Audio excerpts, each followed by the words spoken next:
Patient de 75 ans qui a une insuffisance cardiaque, voilà, diagnostiqué il y a une semaine, dont on a mis tout le traitement d'insuffisance cardiaque. Une semaine après, il entre en réadaptation phase 2. Donc, l'appareil d'épreuve d'effort est tombé en panne. On a essayé d'adapter un appareil de CG. On stabilise les ventouses avec du sparadrap pour que ça ne quitte pas pendant l'effort. Et on couple sur le bras droit les électrodes périphériques rouge et noir. Et pareil sur le bras gauche sur un seul point. Et on va connecter à l'appareil de CG et il fera l'épreuve d'effort selon le protocole de Bruce modifié. Et après, avec des algorithmes, on trouvera les équivalents métaboliques par palier. Donc, on pourra voir pendant l'effort est-ce qu'il y a des troubles électriques qui voilà, justifieront l'augmentation de ces antiarythmiques dans le traitement.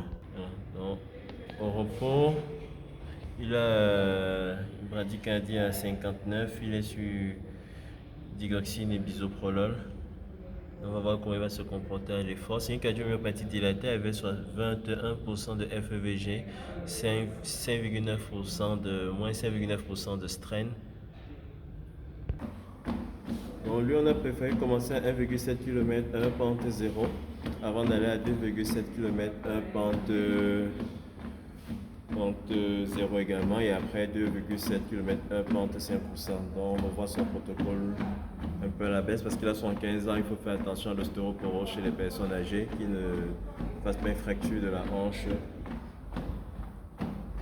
Donc il est en rythme sinusal, il n'y a pas d'extrasystole.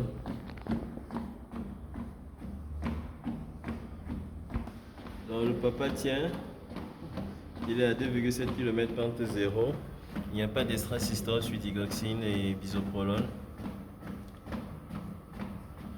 Avec une CMD à FVG 21%, strain moins 6%. Donc on a à 2,7 km pente 5%. Il n'y a pas d'extrasystole, il tient bien. C'est son premier seuil ventilatoire. Donc 2,7, 10% de pente, pas d'extrasystole. Son SV1 est à 2,7, 5% de pente, il tient bien.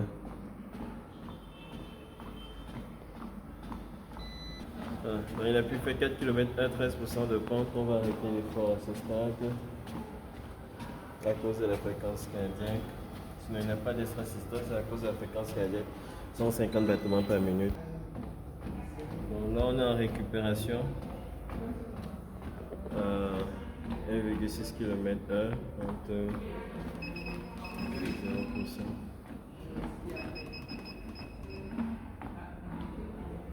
Récupération active, après on va passer en récupération passive. Là on est en récupération passive, il est revenu à 110 battements par minute. Il est toujours rythmé sinusal, sur digoxine, bisoprolol et tout le traitement de l'insuffisance cardiaque. On a arrêté l'effort.